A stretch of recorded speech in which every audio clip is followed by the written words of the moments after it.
welcome to Navigating the Course to College, a podcast by MEFA. This is our inaugural show. Excited to kick off this show and kind of bring some good information to all of you. For those of you not familiar with MEFA, MEFA stands for the Massachusetts Educational Financing Authority. We are a non-for-profit organization located in Massachusetts. We work very closely with students and families throughout the Commonwealth as well as nationally. And our mission is to help families plan, save, and pay for education. You know, this podcast is really going to talk about all topics related to college and really all topics related to navigating that course. But certainly, given the current situation, we will focus today's show a lot on COVID-19. So my name is Jonathan Sparling, and I will be one of your co-hosts. I've been in this field for a little over 10 years now and a variety of jobs at MEFA for almost 2 years. And so excited to be talking with you today. I'm going to kick it over to my other co-host, Jonathan, who, just to make it confusing, to Jonathan. Jonathan. Thank you very much. Jonathan. My name is Jonathan Hughes. I'm the Associate Director of College Planning and Education at MEFA, and I've been in the college financing for about 20 years, actually all of that time at MEFA. I've been the holder of any number of titles, which wouldn't interest you very much, except the common denominator being that I have about 20 years of experience dealing with these questions that come up from parents, from students, dealing with colleges, and really sort of explaining this process and all facets and learning about it as well. Normally, I would be out, I think I had about a dozen events scheduled for March, which had to be canceled, of course, because of the COVID-19 outbreak. And one of the reasons that we're talking about this now is there's really, would be strange not to talk about it because it is impacting everybody. To break that down a little bit and what we're going to be talking about today, we're going to start off by talking about colleges. Then we'll talk about what MEFA is doing in the face of this crisis and really talking about the questions that we're getting. We'll talk about how this is affecting loan borrowers. And you probably saw a lot in the news about all that was done on the federal level to help people who are paying student loans who might have lost a job or facing some economic stress or uncertainty. So we'll talk about that. And then we'll finally say a word or two about savings near the end. So to start this conversation, I think what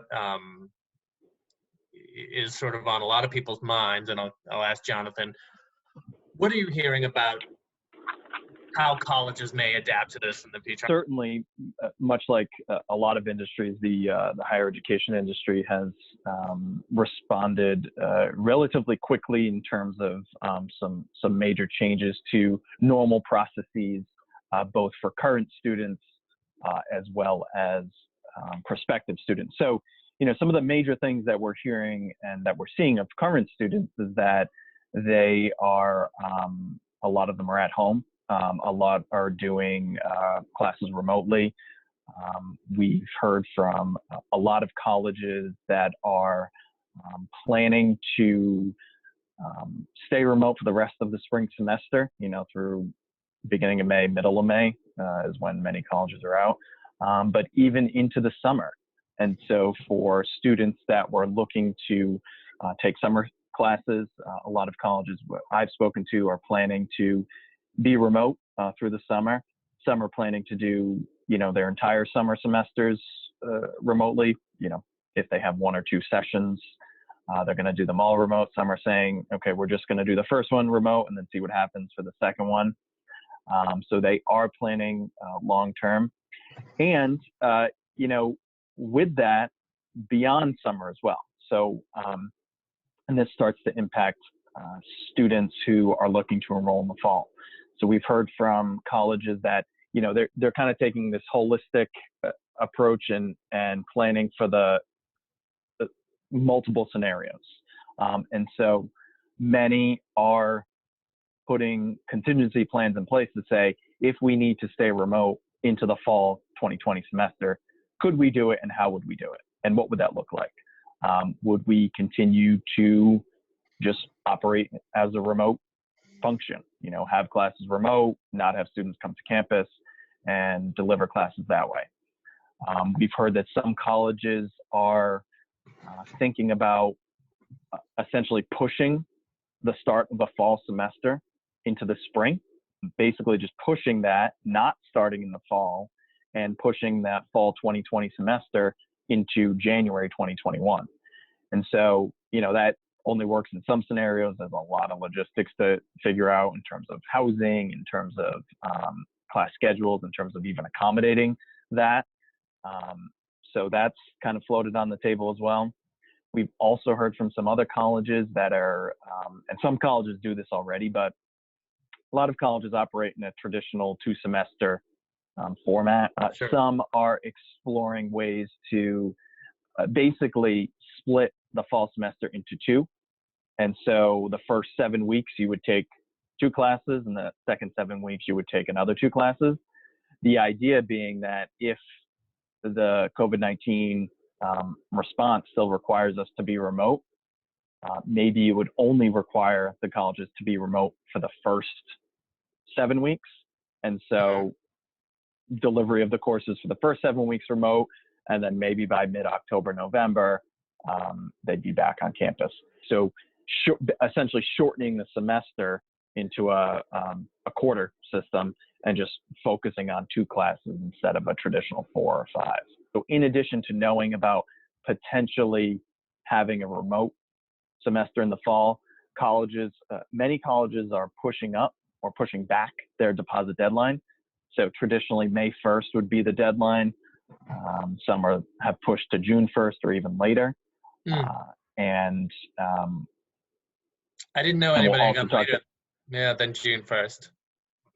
Yeah. So some are, we've heard mostly if it's May 1st, now it's going to June 1st because, a lot of logistical things, just kind of understanding who is the class and how many people are planning to come.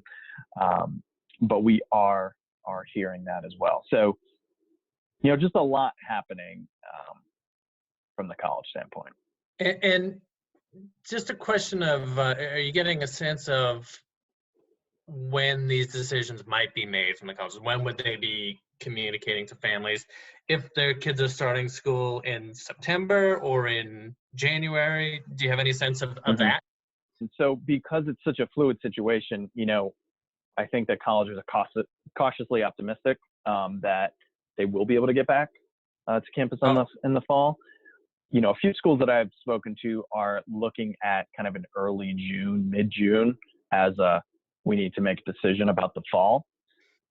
And, with the summer as well, and, the June and July is for a lot of campuses, that's when they're doing open houses or orientations. And so, those are looking to be moved virtually as well. I was just about to ask you about that, about orientation. Yeah. So seems like that is on the table to be virtual, it seems like, in most cases. Yeah. One of the things, since we all started working remotely, we were all very curious to see what kind of calls we'd be getting from customers and from borrowers. I think we were thinking that we would be sort of swarmed with calls from people worried about their loan, but I think it sort of surprised all of us that the majority of the calls that we received were really what we would have received in quote unquote normal years, right? So a lot of calls from families who have financial aid award letters from colleges, and they're trying to figure out how they're going to pay for college next year, right? I think it's sort of a good reminder that as atypical as this all is, that, college will start next year. Kids are going to graduate from high school, and this life is going to go on, and that people really are proceeding the best that they can, and that's what they should be doing. This is the time of year when we would be having our after the college acceptance seminars. We are still offering those virtually. You can sign up for doing more webinars. on that topic, and people, I think, have made that shift pretty quickly to Mm, attend webinars versus in-person seminars. I know that I've had a lot of people attend my after the college acceptance mhm. webinars. So just to let everybody know that you can go to MEFA.org and look at a webinar and see when the next one is. We've got a few of them on the horizon. And we also do, this is the time of year where we would offer one-on-one consultations to families. So we're offering that as well. They can sign up online and we can do sort of virtual counseling one-on-one over the computer. We can talk to them on the phone. We have essentially a bench of guidance experts that are just as available to help them now as we would be in any other year.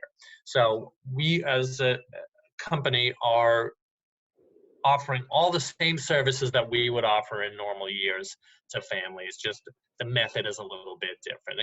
It seems like it moved pretty quickly on the college front to make that virtual and to reach out to um, to students, both current students and prospective students.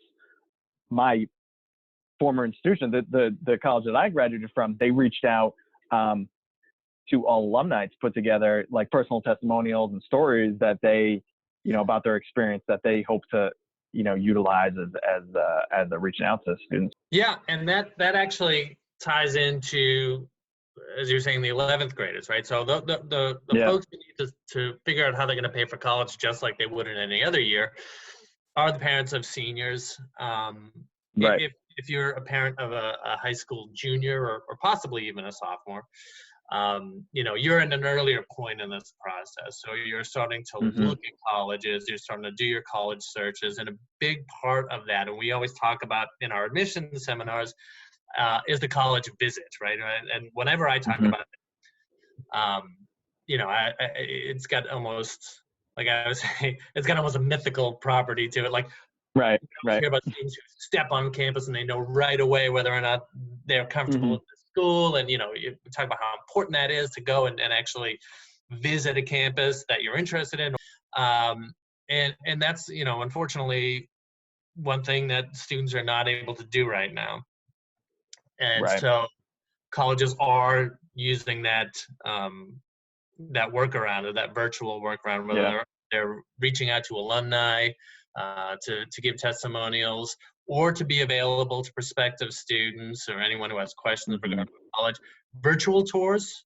A lot of colleges are offering virtual tours. Now, as far as 11th graders are concerned too, there are things that they can do now while they're home to start this college search. Number one, they can start the college search the same way they would probably otherwise, which is online searching, and they can go to MEFA Pathway to start looking at colleges that they may be interested in, saving their searches. There's also a lot of federal tools like College Scorecard and College Navigator that they can use.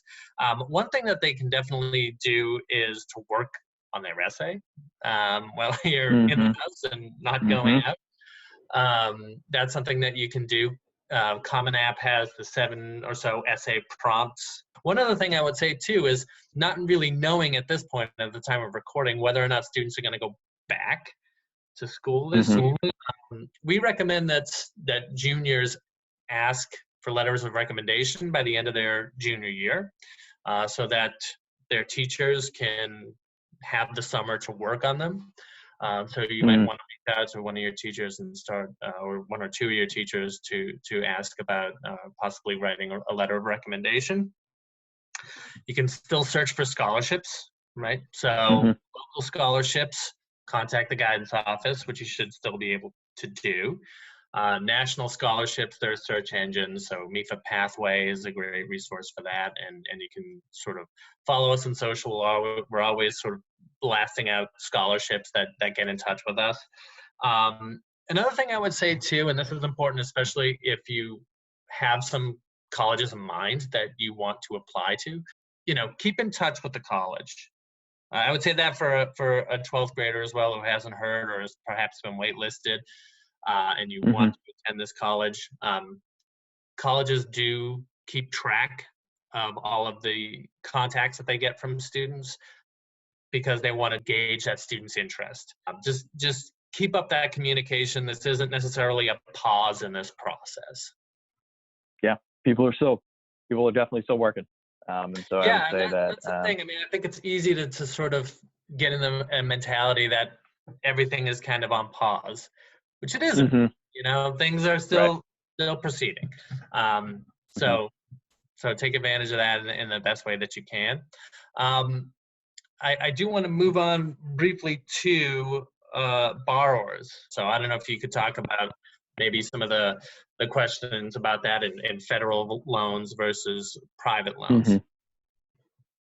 Yeah. So the kind of the good news is that there was legislation that was passed that moved pretty quickly through the federal government to provide some relief to a lot of folks impacted by COVID-19. And one of those groups was federal student loan borrowers. So this was the biggest development was part of the CARES Act.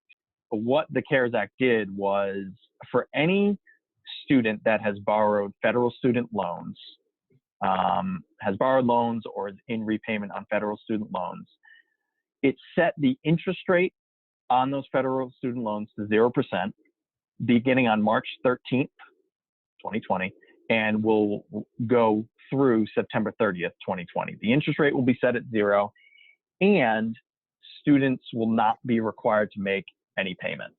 So when we talk about federal student loans, the two major ones that most students will have are direct loans, which would be sometimes referred to as Stafford loans, as well as Perkins loans. So those are kind of the two major loans that kind of fall into this 0% interest and no payments required from March 13th to September 30th, 2020. And if you are in repayment, you may have noticed this. So, my servicer, when I log into my account for my federal student loans, my servicer, who's the organization that you pay, there's a big message plastered right there. I have a automatic withdrawal set up, and that stopped. And so, servicers again moved pretty quickly to implement this law that was passed on March 27th, but was retroactive to March 13th. So they stopped your automatic draft. They did, yes. Now, certainly if you want to make payments, you can. If you do make payments on those federal student loans during this time, since interest is not accruing, any payments that you make will go 100% towards principal. Yeah. Now, I should say, too, that because I made a point of emphasizing what you said, your servicer stopped your automatic draft. That's not going to be the case for everybody necessarily, right? So I think now is a good time to talk about the difference between federal student loans and private student loans as well. So I don't know if you could speak to that. So federal student loans kind of fell into this under this CARES Act legislation. So that is what's happening with federal loans. Private student loans and private student lenders have the authority to basically make their own decisions about what they are going to offer to borrowers. And each company or each lender is offering their own agreed upon type of relief. And so, just to give you an example, so MEFA, we do have a private student loan. We call it a family loan because it's, the student and the co-borrower are both on the promissory note. And so for families who are struggling to make repayment, we do have a option for a 3-month forbearance on your student loans, where you will not be required to make any payments. And then we also have modified payment terms that you could go into after that. So that's just, again, we're one private lender. Each private lender is going to have their own response to this. So, strongly, if you're a borrower who has private and federal, check your federal just to make sure that it got put into the right, 0% interest rate and your payments are not required, and that should have happened automatically. But if you did borrow a private loan, we encourage you to check with your with your lender on their particular situation and response. Yeah, and for MEFA, to get the forbearance, you would need to go and request that. It's very easy to do. Yeah, You don't have to provide documentation or anything like that. From what I understand, you can actually just call up and request it through the phone IRV. Mm-hmm. But it's not going to automatically be put in place. You would need to request it. I just wanted to end up really quickly by talking very briefly about the last thing that we do that we haven't talked about yet, which is savings. And I know it's a tricky time to talk about savings because there are a lot of people who are feeling a lot of economic stress. Maybe they've lost a job. Maybe there's just a lot of anxiety and uncertainty out there. And certainly with the market, there's been a lot of market volatility. But I just, I do want to talk about the importance of saving because the fundamentals of the situation have not really changed. Savings is a really important part of paying the college bill. And even if it's not a lot of money, having something saved, if a child knows that there is savings put aside for him or her, that child is more likely to attend and to graduate college. So it's a powerful motivator for children. So, bearing in mind the fact that everybody's in a more precarious situation, at least than they were in a few months ago, and at most maybe there's been a job loss, which is always a tragic consequence. There are ways that you can save for college in particular that are not like the U plan, which is a MEFA prepaid tuition program where your money is not invested in the market but is invested in bonds that are backed by the Commonwealth. And they're tied to the increase in tuition for participating colleges rather than in the market. Or there are ways that are not college specific that are outside the market. Or if you are in an investment program, they may offer, like the U Fund does, an option that is maybe not as aggressively invested, but your principal is safeguarded by the FDIC. So again, bearing in mind that this is a very stressful time for people and their finances, just throwing it out there that if you are able to consider either starting saving or continuing to save, that it does, again, have all the same benefits. Yeah, couldn't agree more. It's difficult. It can be tough, as you mentioned, but as you said earlier, we are confident that the doors will open in the fall at colleges, and whether that's literally opening or virtually, they're going to be open. And so, and that's going to be the case